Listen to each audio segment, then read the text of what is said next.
Welcome to the Emerging Litigation Podcast. This is a group project driven by HB Litigation, now part of Critical Legal Content, and VLEX Companies Fast Case and Law Street Media. I'm your host, Tom Hagee, longtime litigation news editor and publisher, and current litigation enthusiast. If you wish to reach me, please check the appropriate links in the show notes. This podcast is also a companion to the Journal of Emerging Issues in Litigation, for which I serve as editor-in-chief, published by Fast Case Full Court Press. And now, here's today's episode. If you like what you hear, please give us a rating. Today, we're going to talk about automation with a focus on litigation, of course. It's also another case of attorneys doing something different with their lives, which seems to be a sub-theme of this podcast. Speaking of sub-themes, it's another case in which innovative legal minds and tech minds are using artificial intelligence to transform legal operations.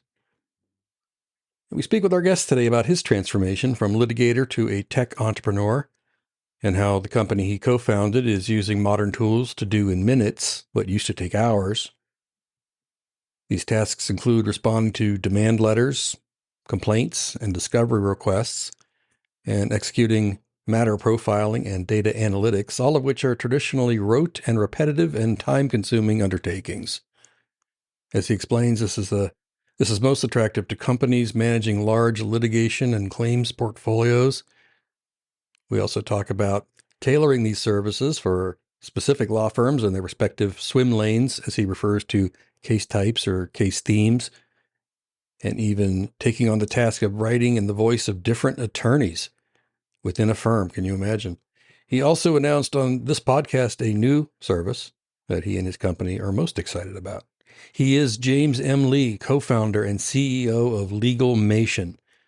The idea behind Litigation is to leverage the power of generative artificial intelligence to transform litigation and dispute resolution. He came up with the concept while managing a litigation boutique, which he also co-founded as a spinoff from Quinn Emanuel. James is an experienced and recognized litigator and trial attorney, received his JD from Stanford Law School. Frequently speaks about AI and innovations in the legal industry, and we're pleased to have him speaking to us on the Emerging Litigation Podcast. Also joining me, I'm pleased to say, is the ever-inquisitive, always attentive Sara Lord. Sara knows this area better than I ever will, so thanks to Sara for pitching in with some insightful questions for James. And now here is our interview with James Lee, co-founder and CEO of Litigation. I hope you enjoy it. So James Lee, thank you very much for talking with us today. I wanted to kick off with, first of all, what is your background and what brought you to Litigation? What's your path there? Yeah, so I mean, I've been a lawyer for close to 30 years, and I started my career at Morgan Lewis and Quinn Emanuel. And then, 5 years of being an associate, I started a litigation boutique called LTL Attorneys with a few friends. And that boutique grew to about 40 lawyers. And we were doing some really cool stuff. We had developed a great reputation for patent defense cases, alternative fee arrangements on business contingency cases. We were doing high profile cases like the Snapchat co-founder dispute case. Oh, okay. Which was actually quite fascinating. And then I guess about 5-6 years ago, I attended a 1-week program at Harvard Law School with Scott Westfall and David Wilkins. I don't know if you know either of those guys, but you should have them, on your podcast for sure. But what this 1-week program does is it actually invites law firm managing partners and practice heads to essentially learn about all the challenges of managing a law firm. And we're talking about like all the most of the AmLaw 200s are sending their managing partners and practice heads to this program. And one of the days was focused on actually how AI had been infiltrating the medical field, and that it was just a matter of time before it was going to sort of penetrate the legal industry. Mm-hmm. And I was looking around at all the other managing partners, and I can just see the look on their eyes. But it was both a combination of fear and greed that I saw, and so I was fearful. I was fearful that the larger firms would basically steal our lunch. on this. And so I went back to my partners and I said, hey, we got to do something about this. And I mean, our firm had done a number of software development cases, so we had some in-house expertise. And so we just started to experiment on the proper applications of AI at that time. And as a result, Legalmation was sort of born out of that sort of concept, where we were looking at ways of automating certain portions of brute force activities in litigation. Leads to the next question. I was asking, if you can elaborate a little bit more on what the initial problems you were trying to solve, and what challenges did you face in trying to solve those? Well, at that time, where I'm talking about sort of older AI machine learning sort of approaches, which are still quite valuable today, by the way. We'll talk about that later, I'm sure. Um, the beauty of these automated approaches or machine approaches is that they do target brute force activities, stuff that people are doing over and over again, very repetitive. And although there might be certain brushstrokes that you can add to, add your personal touch to the work product, at the end of the day, it is stuff that, as you guys know, in the practice of law, half of the stuff is just procedural, just BS that you just have to get through. And that's perfect for AI and machine learning. Mm-hmm. And so we were asking ourselves, okay, from our perspective as litigators, where can we point this awesome technology to? And our philosophy was, well, let's start at the very beginning, which is when you get a lawsuit, can we answer it? And then can you draft targeted discovery questions based on the allegations of the lawsuit? And so that was sort of our first project. And sure enough, after about three months, we were able to get a pretty good alpha version working to the point where one of our firm clients was Walmart. And so we went to them and showed them what we had, and they were just astounded. And Walmart has so much employment and personal injury litigation They that do, yeah. they were a great first. They were our first client. Both, I mean, they were our client from the firm perspective, but they were also our Legalmation's first customer. So we rolled it out on behalf of their employment and personal injury cases. And so this is work that takes 8 hours or so. When you look at a lawsuit, you have to read it, digest it, you have to answer it, think about the affirmative defenses you want to assert, and then you want to generate or draft targeted discovery questions. That's work that takes 6 to 8 hours, maybe more, maybe less. Yeah. But our system, we were doing it in 2 minutes. And when I showed litigators, I mean, their jaws would drop. Mm-hmm. And you could just see that they knew the world was going to change at this point. Right. Yeah. Really hit them. And I'm looking at your team on your website. First of all, why did you shave your beard? Secondly, secondly, why who is at Legalmation? Who are the professionals that make up your company? Yeah, I mean, right now it's there's a group of lawyers. I'm proud to say that we have a number of JDs on our team, and that's always very helpful because they do have some subject matter expertise. They can talk shop, they understand the pain points, and we'll get that. Like one big example of that is when I'm working with data scientists, for instance, and Sarah, I'm sure you've had this sort of experience. Their attitude about whether you have poor performance of a model is they think you just need more data. And I would tell them, no, you're just going to get the same signal to noise ratio at that point, because what they don't understand is that in law, they somehow think law is a science where there's a right and wrong answer. But as you guys know, there's ranges of right and there's ranges of wrong, and you have to sort of architect the system that captures these ranges, these gradients of right and wrong, in order to sort of capture and classify properly in order for a model to work. And so I find it immensely helpful to have lawyers on the team. And then also on our AI data team, it's headed by Martin Will, who was actually one of the early Amazon Alexa architects. And he was also heading SAP's new venture group for a while. And so we're very fortunate to have him on our team. And and the people that he manages. We have a development team. They're mostly all U.S. based, which is important, I think. And they're really good about just maintaining the nuts and bolts of our platform. I think we have a 99.9% uptime, so which is really good. So really stable for the clients that use our system. And then we have a great product and customer success team. I mean, they're really bright, really sharp guys and gals, and they make sure that the trains are running on time for our clients. Good. And Sarah, you feel free to chime in. I wanted to, but I'll keep talking so you can't. I wanted to kind of go through your offerings, not necessarily do a commercial, but I mean, these things sound really fascinating and useful. So if we can just go through them one by one, but you tell me if it's repetitive.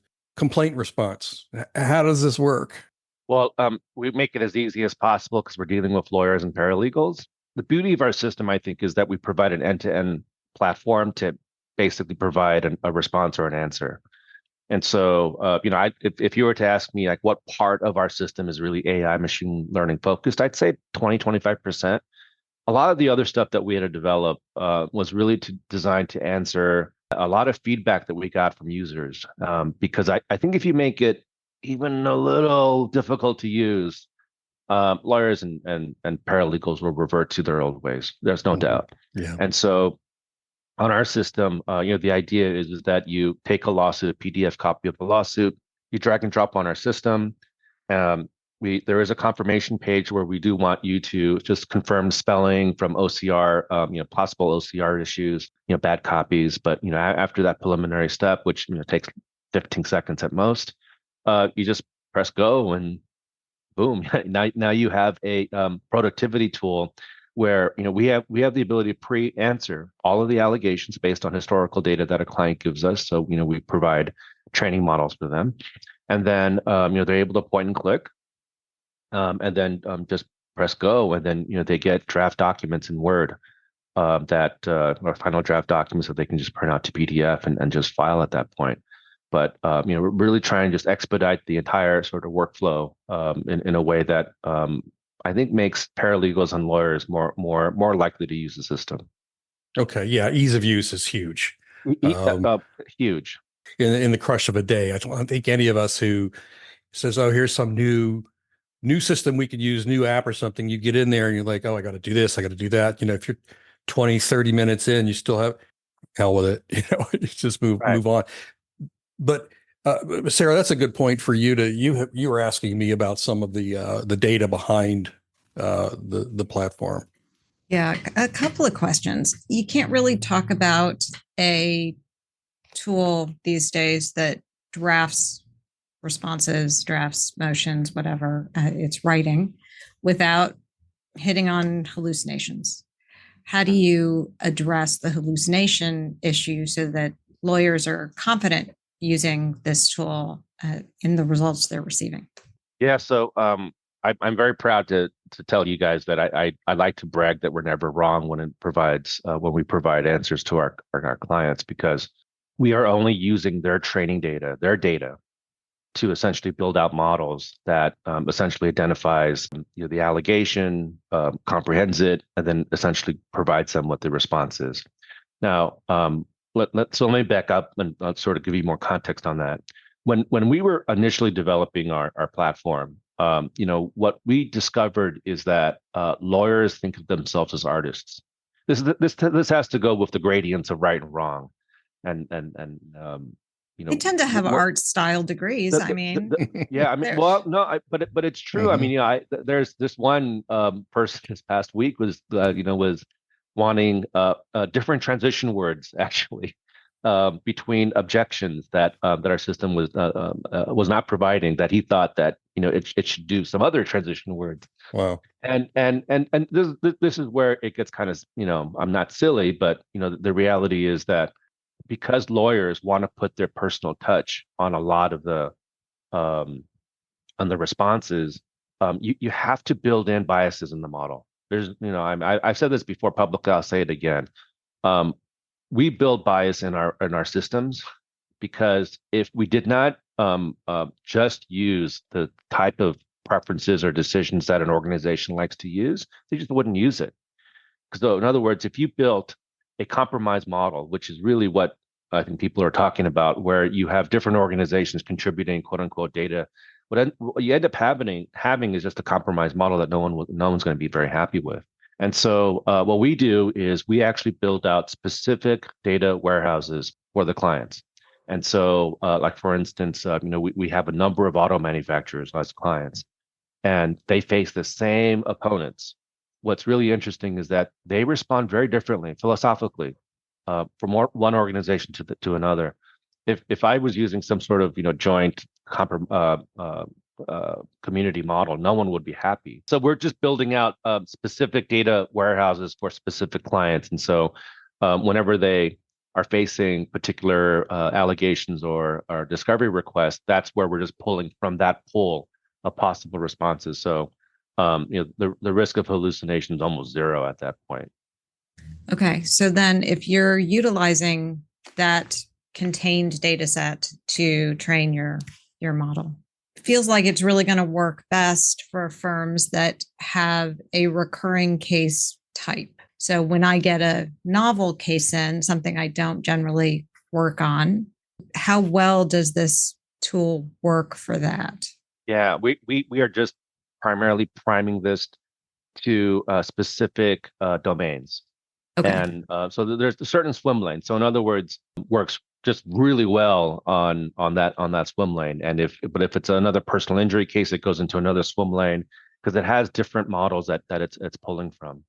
Okay. And because you're using only that firm's information, that firm's source data, if you have another client that does a lot of work in personal injury and I don't, that knowledge from that personal injury data set doesn't flow in to the legalmation that I use. It doesn't. And here's something else that is not surprising, I think, for all of us on this and the people who may be listening. Lawyers only think that their work product is the best. And I get this all the time from certain lawyers and law firms that are worried that their competitors are going to steal from them. They're not going to steal from them. They don't believe that any other firm's work product is going to be better than theirs. It's really incredible. Whenever we try to introduce like this concept of a community model, they reject it almost instantly. They don't want that. They want their own stuff. They want their own language. They want their own level of. They want their own tone, the tenor. It's just they're very very particular in terms of how they want their work product to look.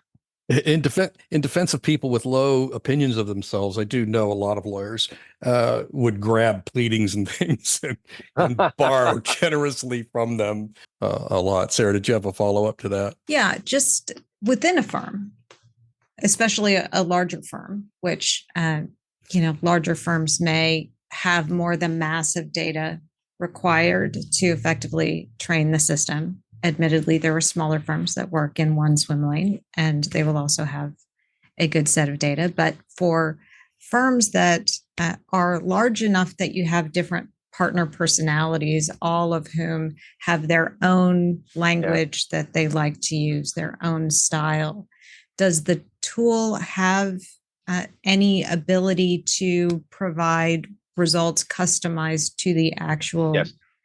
Awesome. Tell me about that. Yeah, no. So essentially, when we collect data and we store it, it's essentially adding a metadata feature label of like the group or the lawyer. And so when the user comes in and wants sort of the selection of and the knowledge management of a particular group or a lawyer, you can basically switch that on. And so it would only start then pulling and looking at that selection. Great. Tom, I'll let you talk again. Oh, no. Thank you, Sarah. No, I appreciate it. No, thank you.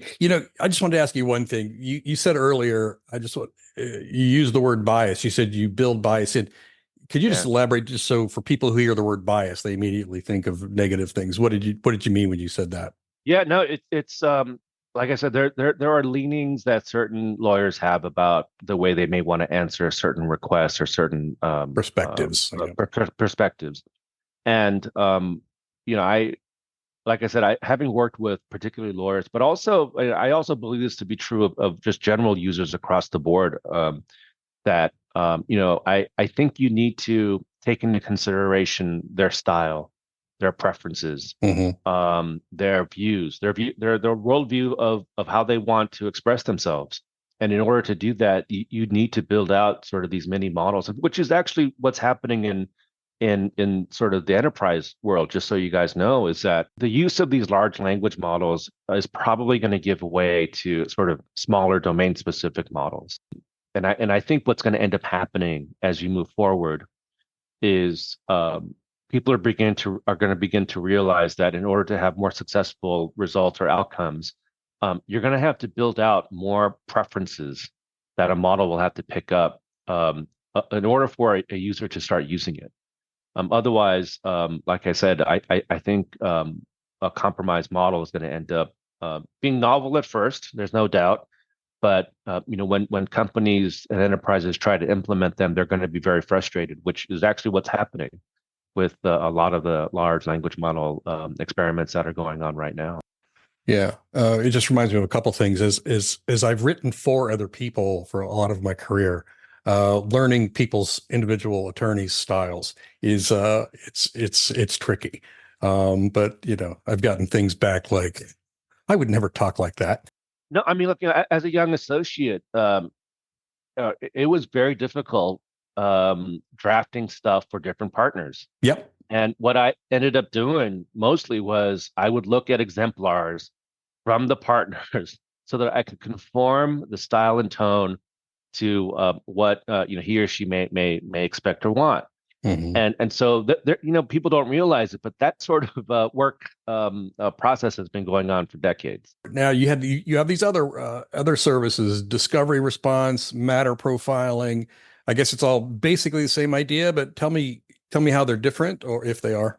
Yeah, I mean, well, they're all basically the same in the sense that we were starting at a start of a lawsuit, and then like what happens at every like as dominoes begin to fall, what's the next natural process? And all of them basically do the same thing. There's an input of a demand of something. You have to respond to discovery questions. You have to respond to a demand letter. You have to respond to a lawsuit. There's some input document or documents that you need to essentially respond to. We tie that into essentially knowledge management data warehouses of the historical decision making that organizations have. And then what we're building out is a sort of a platform that enables that person or a user to essentially very quickly go through and respond to the input document, so that at the end of this process, you have a fully fleshed out document to serve or file. Matter profiling. I think that's extremely important. And if you could talk a little bit about how is matter profiling done, or how is it done traditionally and with your service? Traditionally, it's a highly manual process. And I hear horror stories of organizations that try to do it manually in order to build out, maybe some training data, and then what they find out is that number one, it's inconsistent. Number two, it's hard to scale because oftentimes the turnover on these human teams, because it's a low skill task, and people would get very bored. What we do is essentially we use a combination of this, well, not all automated processes, but essentially what we're doing is we're extracting the data and then building out models to essentially determine what that data field is. And so it could be incoming forms. It can be even documents like settlement agreements. We're able to basically figure out how much in settlement was actually paid, or in the document itself. We're working on a project right now where we can determine the arbitration rules that are involved in an arbitration document, and what the other whether it's one arbitrator or three arbitrators, or it's silent. I mean, we can do all those types of things that I think again it takes a lot of time manually, and now you can do automatically, and that's really encouraging to see, because now you can start building what, like Martin Will likes to call it, this data flywheel, where you can imagine as a case or document comes in, you basically collect all that data, but then it's actually now being pushed to the next series of activities throughout the entire life cycle of that lawsuit. You all just came out with something new. A lot of excitement around demand letter responses. Tell me about what problem you're trying to solve there. And again, if you could do kind of like how it's been done traditionally and now how you do it with your service. Yeah, so again, it's the same sort of thing about it's an input that requires a response, and then we want to try to capture the knowledge management stores of an organization, and then help out the user generate an output. And so again, just the next sort of thing in sort of a litigation life cycle is sort of demand letters. And by the way, the number of demand letters that an organization has to respond to is much higher than the number of lawsuits filed in America. And so, the idea is, for instance, one of the solutions that you're talking about is the ability to answer an EEOC administrative charge document, which the output is basically a letter form of a response. And so, there on our system, the user is able to upload not only the charge document but any supporting information. And then, we're able to essentially process that, identify all the key issues, again, a version of the matter profiling, and then essentially offering suggestions about what the legal arguments ought to be. And this is another good example of where an LLM actually is appropriate, where you begin to provide some short summaries of certain key aspects of the case so that it really speeds up the process of responding to one of these letters. The feedback that we've been getting is that this is the type of work that may take up to maybe 4 to 8 hours to basically draft a letter, and on our system they're basically getting it out in less than an hour. So it's working out great. And so, but again, demand letters comes in many flavors. It's not only EEOC documents, but it can be like insurance denial letters, all those types of things that make this essentially a very robust area for automation. So you mentioned Walmart, you mentioned insurance industry. Kind of who are the best targets you see for this kind of thing? Walmart obviously has a lot of cases. Insurance companies have a lot of cases. So who else? So I have a funny story about this, and it has to do with me washing dishes. Okay. And as I was washing dishes one night, my wife makes fun of me and asks, says, "Hey, you run an automation company. Why aren't you using a dishwasher?" And I for 2 weeks I could not answer this question, and it really bothered me. I was like, "Why am I not using a dishwasher?" And I realized I just don't do enough dishes. That's not a pain point for me, where I'm going to bend down and stack the dishes in a dishwasher. And so I tell you that story because for any automation to work, an organization has to have a lot of dirty dishes. Who has a lot of dirty dishes, i.e., lawsuits and these type of claims? Well, insurance is the largest by far. You talk about the number of personal injury cases they have, insurance, motor vehicle, premises liability. They are by far the number one sort of spenders. Sure. I think the next series are large manufacturers with their warranty litigation and consumer litigation. Another large group. Again, just a lot of dirty dishes there. And then I would say any large organization, any Fortune 100 company that has a lot of interactions with consumers, with government, with just with anyone, just where they have a lot of financial industry, services industry has a lot. Those are the type of primary organizations where automation really works really well, right? Where you got a lot of dirty dishes. When you're evaluating fit, so when you're talking to a new potential customer and trying to decide if this tool would make sense for them, are you looking for a specific amount of data? Is there a specific mass that they should have when it comes to getting started with your tools? Yeah, I think that's a great question because we did this experiment with one pharma company where the question was, well, how many cases or how many examples of a lawsuit do we need to see before the system will perform in I'm going to call it a 90% plus accuracy range. And what we found out was if we're talking about like one pharmaceutical drug, so in other words, the contours of that dispute are very well defined because it's one drug with a very well defined issues. As little of as 100 lawsuits and answers was enough to get that level of accuracy. For other domains where let's say employment, where you have up to 20 different causes of actions. And then within each cause of action, you have many subtypes. You're going to require a lot more than that. Maybe 500 to 1,000 minimum before it really starts acting in a way that is fairly predictable. Otherwise, you end up with some wonky results and some inconsistencies. So it's a sliding scale is maybe the best way I can describe it. Good. Well, that's all I had. I just want to know what's next. Is there anything next coming out that we should be looking for from you guys? Yeah, so I mean, we're building out a subpoena response tool that should be coming out in a couple of months. We're also, releasing a deposition assistant tool, and I realize there's a couple out there in the market already. But one of the great things that we discovered about our system is that all that sort of know-how that we've built in on responding to discovery, for instance, and being able to find semantic similarities means that we can increase signal, decrease the noise when sending materials out for analysis.